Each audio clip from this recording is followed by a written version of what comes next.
예루살렘에서 갈릴리로 가다가 보면 우측에는 다볼산이라고 하는 그 산에서 생겨진 일입니다. 일명 성경이 말하는 변화산입니다.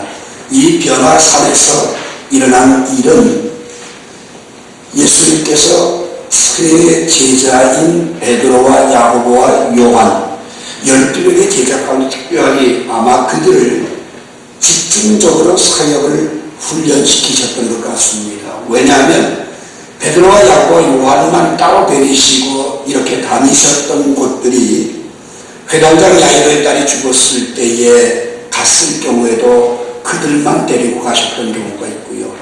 오늘 본문에서도 이 변화산이라고 하는 곳에 올라갈 때에 세 사람을 데리고 따로 올라가셨다 이렇게 기록을 하고 있습니다. 이 세 사람이 그곳에 올라가서 일어난 사건은 예수님의 얼굴이 얼마나 빛이 나는지 볼 수 없을 정도고, 그분이 입으셨던 옷이 아무리 빨아도, 정말 요즘 현대말로 말하자면 옥시클로 빨아도 그렇게 휘어질 수 없는 변형된 모습을 목도하게 됩니다. 그 순간 신기함과 무서움이 교차되어서 무슨 말 하는지 모르는 헛소리가 나왔다라고 오늘 이 본문은 설명을 하고 있습니다. 오늘 여러분 한번 생각해 보십시오. 베드로가 모세를 본 적 없거든요. 엘리야를 본 적도 없고요. 이미 모세는 죽어서 장사된 지 오래된 사람이고 몇천 년 된 사람이고, 엘리야는 쇠천한 지 몇천 년 된 사람인데, 벌떡 깨보니 세 분이 앉아서 예수님과 대화를 하는 모습을 목격을 합니다. 만약 여러분 죽었던 할아버지나 할머니가 여러분 곁에 갑자기 나타나서 여러분과 대화를 한다, 무섭겠습니까? 신나겠습니까? 어떻겠어요? 두 가지가 다 교차가 되는 거예요. 오늘 이 본문이 그런 내용입니다.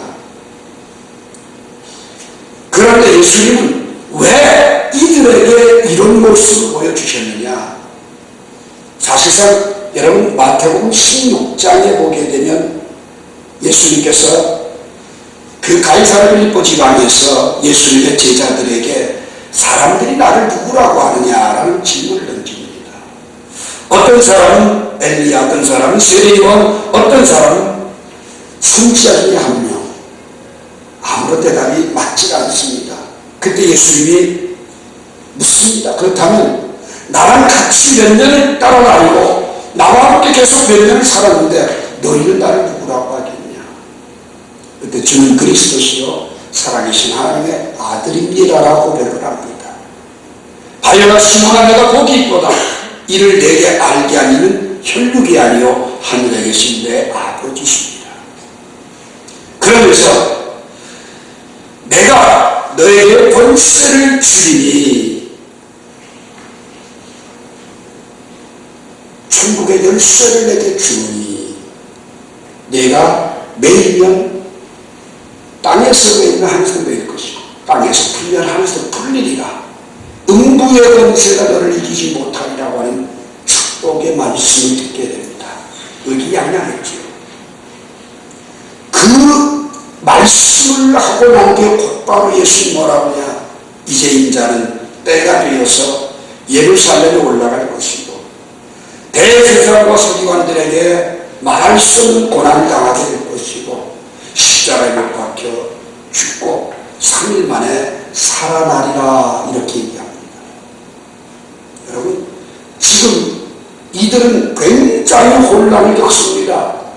예수님 한 번만 바라보고 모든 걸 버리고 예수님을 따를 때는 저를 통해서 나도 분명한 기대치를 가지고 바라보는데 여기까지 그 기대치에 어긋나지 않는 놀라운 사건들만 보면 쫓아왔는데, 빈들에서 보리떡 5개 물고기 2마리로 여자와 아이의 5,000명을 먹이고도 남는 게 12광주에 가득 기랬던 사건들, 죽은 소녀가 살아난 사건들, 관에 매여서 나가던 청년이 살아나는 사건들, 문둥병자가 고침받는 사건들, 파도가 잠잠해지는 사건들, 말할 수 없는 많은 사건들, 하늘을 보면서 자기들의 기대에 부응된 예수님의 모습만을 바라보고 나아가던 그들이 갑작스럽게 고난을 당한다, 십자가 지인다, 죽는다라고 하니까 이게 혼란과 모순 속에 빠지는 고통과 괴로움에 교차되는 시간입니다.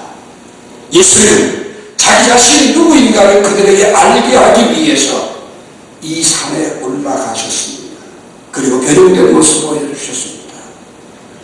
영광스러운 모습이지요. 이 영광스러움이 본질이라는 거지.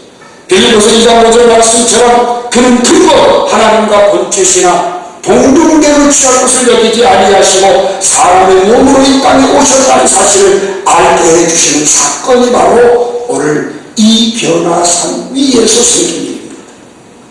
예수님의 본질을 이해하지 못하는 제자들, 아무리 같이 다닌다고 해도 이해가 되지 않는 제자들, 영광스러운 모습을 바라보면서도 메시아가 맞는가? 정말 저런 영광과 능력을 가진 분이 왜 고난을 당해야 되는가? 이해하지 못하는 제자들. 오늘 이 삶에서 생긴 일들을 통해서 과연 우리는 무엇을 깨달아야 될 것인가? 예수님을 바르게 알고 하나님 나라를 바르게 알고 믿음이 무엇인가를 바르게 아는 것, 이것이 가장 중요하다는 사실입니다. 제일 첫 번째로 오늘 2절 말씀 봅시다. 엿새 후에 예수께서 베드로와 야고보와 요한을 데리시고 다른 높은 산에 올라가셨더니 그들 앞에서 변형되사 이렇게 이루라.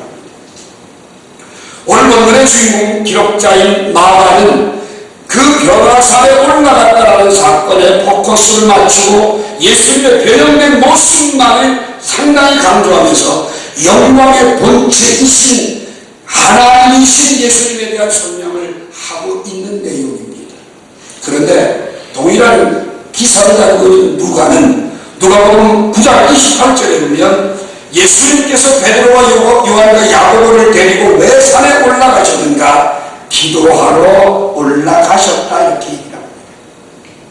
그리고 기도하실 때에 용모가 돼가지고 그 옷이 휘어져 광채가 나더라. 오늘 여기에서 여러분과 제가 가져오게 될 소중한 메시지가 뭐냐? 변화산에 왜 올라가느냐? 기도하기에 올라갔다. 올라가서 뭐 했느냐? 기도하셨다.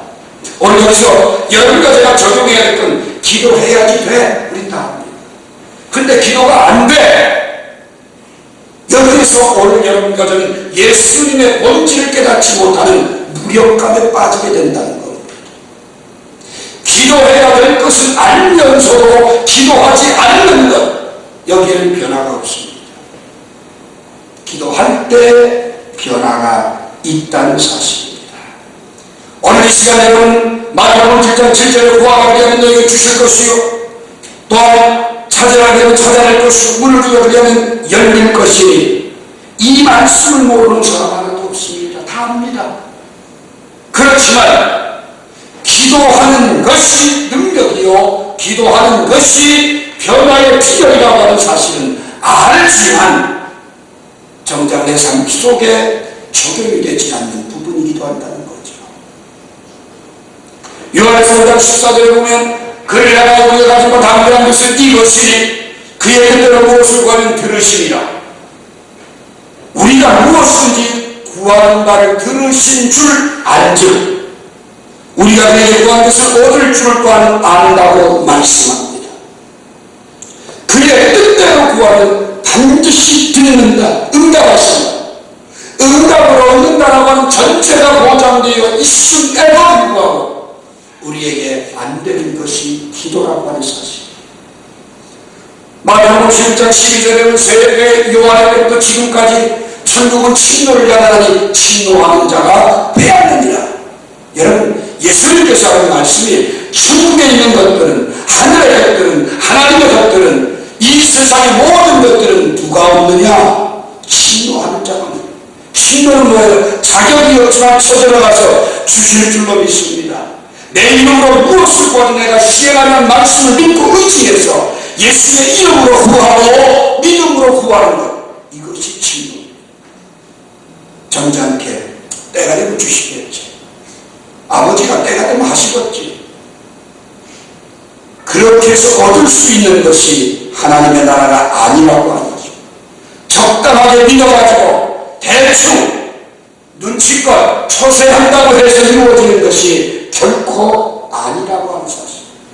마가복음 9장 29절에 보면 기도에 가는 것을 이루어가 나갈 수가 없다라고 예수님께서 말씀한 제자들에게 그 제자들의 삶을 보게 되면 그렇게 기도를 강조하시고 기도의 능력을 말씀하고 기도하지 않는 것이 바로 제자들의 삶이었더라고요. 오늘 이 사건을 다루고 있는 누가복음 9장 32절에 보면 베드로와 함께 가는 사람들이 깊이 졸다가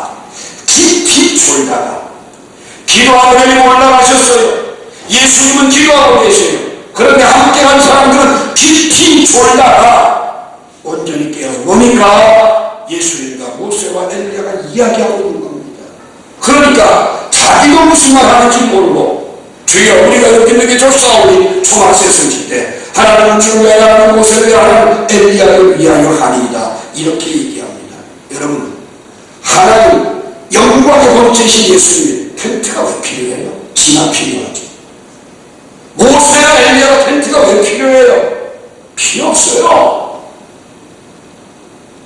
오늘 여기서 여러분과 제가 얻게 된 것은 하나님의 나라의 본질은 기도하는 사람만 깨닫습니다.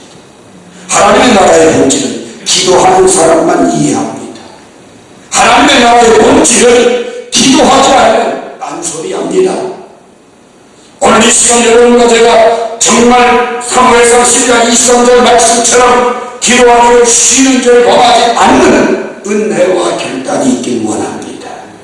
그리고 마가복음 10장 38절에 보면 시험에 들지 않게 깨어있어 기도하라. 마음은 원력에 육신이 약하다는 말씀처럼 일평생 신앙생활하면서 기도만이 능력이요 기도하는 길만이 내가 변화되는 것이요 기도하는 것만이 예수님의 본질을 깨달을 수 있다는 것을 가슴으로 받아들이고 여러분 안에서 기도가 시작되길 바랍니다. 기도가 열매지길 바랍니다. 기도의 문들이 터지기를 주의 이름으로 축원합니다.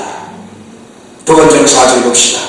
이에 엘리야가 모세와 함께 그들에게 나타나 예수와 더불어 말하거늘 베드로가 예수께 고하되 랍비여 우리가 여기 있는 것이 좋사오니 우리가 초막새를 질 때 하나는 주를 위하여 하나는 모세를 위하여 하나는 엘리야를 위하여 하사이다 하니 이는 그들이 몹시 무서워하므로 그가 무슨 말하는지 알지 못함이더라.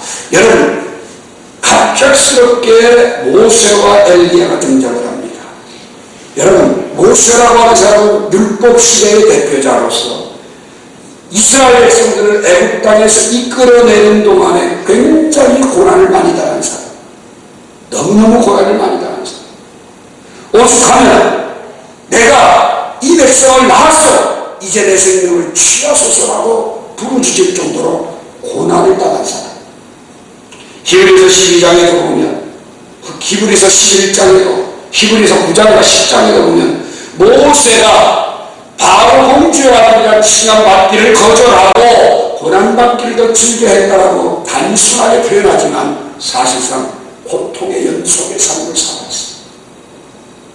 엘리야는 선지시대의 대표자예요. 지난주에 말씀대로 갈멜산에서 불러온다고 말한 능력 있는 선지자였고 하나님께서 신청하여 데려가신 선지자였지만 그도 너무 고통스러워서 로뎀나무 아래 쓰러져 얼굴을 쳐박고 주여 내가 내 열조보다 나은 것이 아무것도 없사오니 이제 내 생명을 거두어달라고 얼마나 힘들면 생명을 거둬달라고 울부짖었겠어요. 여러분 고난받은 사람들이 모였습니다. 모세와 예수님과 엘리야 3자가 어떤 대화를 했느냐. 누가복음 9장 30절과 31절에 보면 영광 중에 나타나서 장차 예수께서 예루살렘에서 별세하실 것을 이야기했다. 세 분의 공통 대화의 주제가 뭐냐? 예루살렘에서 십자가 지고 죽을 것에 대한 이야기입니다. 별세에 대한 이야기. 영광의 세계에서 영광스러운 몸으로 그 세 사람이 앉아서 대화하는 영광의 주제는 뭐예요? 고난입니다. 그런데 지금 베드로는 영광스러운 그대의 모습만 보고 주여 우리가 여기 있는 게 좋사오니라고 얘기합니다. 여기에서의 갭입니다. 오늘 여러분과 제가 예수를 믿고 주님을 사랑하고 주님을 따라갑니다. 마태복음 16장 24절 아무든지 나를 따라와도 오래거든 먼저 자기를 부인하고 자기 십자가를 지고 나를 쫓을 것이라고 얘기합니다. 여러분, 십자가를 져야 주님을 따라갈 수 있다고 얘기를 해요. 그런데 여러분과 제가 바라고 원하는 건 뭐냐? 십자가는 말고요, 고난은 말고요, 영광스러움만 주옵소서, 화려함만 주옵소서, 멋진 것만 주옵소서. 이것이 우리들의 희망사항 아닙니까? 오늘 여러분과 제가 마음속 깊이 소원하고 소망하는 것은 진정 이 땅에 사는 동안에 고난이 나에게 주신 참된 복이다라고 생각하며 안할 수 있는 사람들은 없지 않냐고 말입니다. 오늘 이 연합사에서의 가장 주제는 테마는 고난이 축복이라고 하는 사실입니다. 고난이 능력이라고 하는 사실입니다. 오늘 이 시간 로마서 8장 18절 말씀을 현재 고난은 장처럼 영광과 좋게 비교할 수 없다. 그래서 칼빈 같은 사람은 이 말씀을 27번을 외웠다고 해요. 마지막 임종을 앞에 두고 고난은 장처럼 영광과 좋게 비교할 수 없다. 오늘 이 시간 그 고난을 우리는 즐겨하고 그 고난을 통해서 하나님의 뜻을 이루려고 하는 저희들이 아니라 화려함과 영광과 편안함과 번영과 아니란 말을 추구하고 있다. 오늘 보면 마가복음 5장 11절부터 13절 말씀에서 예수님께서 묻는 제자들에게 이런 이야기를 합니다. 엘리야에 대한 이야기를 합니다. 그 엘리야가 먼저 와서 너희들에게 회복을 했다. 그런데 그는 많은 고난과 멸시를 받았다. 또 예수님도 많은 고난과 멸시를 당할 것이라고 기록하고 있다. 그렇지만 사람들은 고난과 멸시를 당하니까 함부로 대하더라. 어떻습니까 여러분? 권세가 있고 영광 있는 사람 앞에서는 우리는 기가 죽어요. 고난과 어려움을 당하는 사람은 마음대로 입방아를 치고 마음대로 비난을 당합니다. 이게 세상입니다. 오늘 주님은 여러분과 제게 주시는 교훈이 있어요. 오늘 너희들이 어떤 고난을 당하더라도 어떤 어려움을 겪더라도 어떤 아픔을 겪더라도 장차 받을 영광과 비교한다면 그 비교가 되지 않는다고요.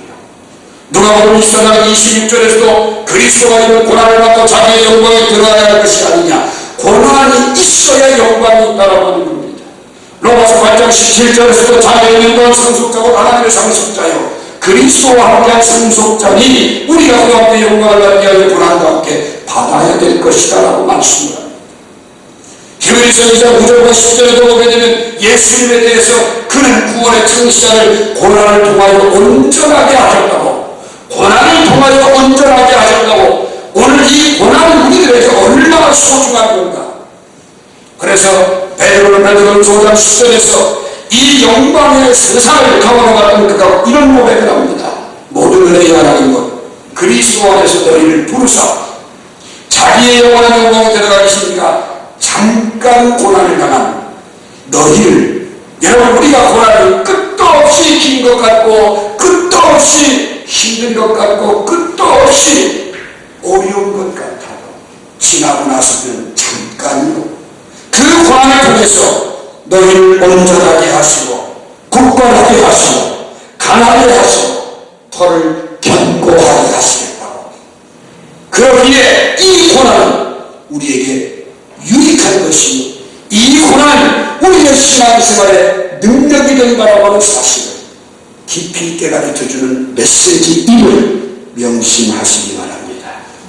마지막 세 번째로 7절과 8절 보면 마침 구름이 와서 그들을 보며 구름 속에서 소리가 나되 이는 내 사랑하는 아들이니 너희는 그의 말을 들으라 하는지라.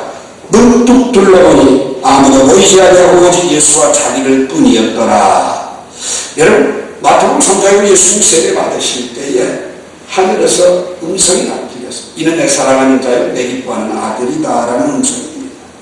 그런데 오늘 본문에서 변화사의 영광스러운 모습을 보았을 때에 갑자기 분수 소리가 납니다. 이는 내 사랑하는 아들이니 그 뒤에 너희는 그의 말을 들으라. 그리고 보니 오직 예수 외에는 아무도 보이지 않더라. 이렇게 말합니다.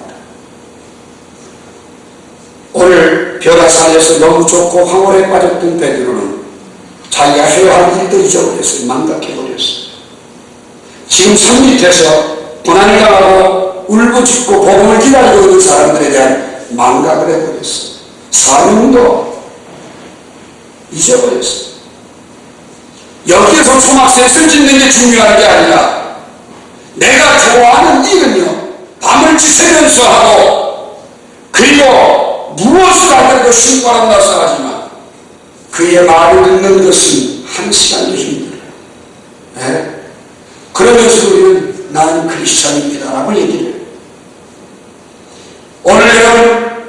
오늘 주님께서 영광스러운 모습으로 변형됐을 때에 예수님의 본질과 하나님의 나라를 깨닫지 못하는 제자들에게 하는 말이 너희는 그의 말을 들으라는 겁니다. 오늘 이 시간에는 내가 신앙생활하며 내가 믿는다라고 하는 말은 그분의 말씀을 듣는 건데, 그 말씀을 듣는다라고 하는 건 단순히 히브리서 2장 1절 말씀처럼 한 귀로 듣고 한 귀로 흘려 떠나버리는 것이 아니라 말씀 앞에 깨닫고 순종하는 겁니다. 그런데 오늘 이 시간 우리는 과연 그처럼 하나님의 말씀의 깊은 자리에 빠져보았느냐 말이죠. 만화책을 읽을 때는 날밤을 지새고, 영화를 볼 때는 온밤을 지새고도 성경책을 펼쳐놓으면 졸음이 쏟아집니다. 이러면서 우리는 크리스찬이라고 얘기해요. 세상 사람들의 말은 솔깃하게 열려지고 누가 무슨 말하면 기가 막히게 잘 들리는데 하나님의 말씀이 내게 들어오지 않습니다. 이러면서도 우리는 그리스도 안에서의 변화된 삶을 살겠다고 고백하며 살아가려고 한다는 거죠. 눈앞에는 이익 앞에 당장 앞에 있는 손실 앞에 힘들어할 뿐이지 말씀의 깊은 자리에 가지 못하고 있다는 거죠. 히브리서 4장 12절은 말합니다. 하나님의 말씀은 살아있고 운동력이 있다고요. 좌우에 나서 어떤 검보다 예리한 영광을 가진 골수와 가지를 찔러 쪼개고 우리의 마음과 생각을 판단한다고 말씀합니다. 이 고백이 여러분과 제게도 있어지기를 원합니다. 그 말씀 앞에 벌거벗은 것처럼 드러나지 않을 것이 없다라고 하는데 오늘 이 말씀의 능력을 고백할 수 있는 삶이 되기를 원합니다. 디모데후서 3장 15절에 보면 성경은 너희 너라여 그리스도 예수 안에 있는 믿음으로 말미암아 구원에 이르는 지혜가 있게 한다고 말씀합니다. 그러면서 17절에 보면 하나님의 사랑으로 온전케 하며 모든 선한 일을 행할 능력을 갖추게 하는 게 말씀이라고 합니다. 말씀만이 나를 변화시킵니다. 말씀만이 나를 바르게 세웁니다. 여러분, 다른 건 큰 모토라도 말씀은 붙잡으셔야 합니다. 그게 내가 사는 길입니다. 왜요? 그 말씀이 내가 가는 길에 빛이요 내 발에 등이 되기 때문입니다. 말씀만이 나를 모든 고난에서 건져주시는 은혜의 능력이라고 시편 107편 19절과 20절을 말씀하고 있습니다. 오늘 말씀을 요한복음 15장의 결론을 내리려고 합니다. 예수님께서 나는 포도나무에 너희는 가지라고 얘기를 하면서 내게 붙어 있어 열매를 맺지 아니하는 가지, 예수를 믿는다고 하고 곁가지로 붙어있는 것들은 다 잘라버리겠다라고 얘기를 합니다.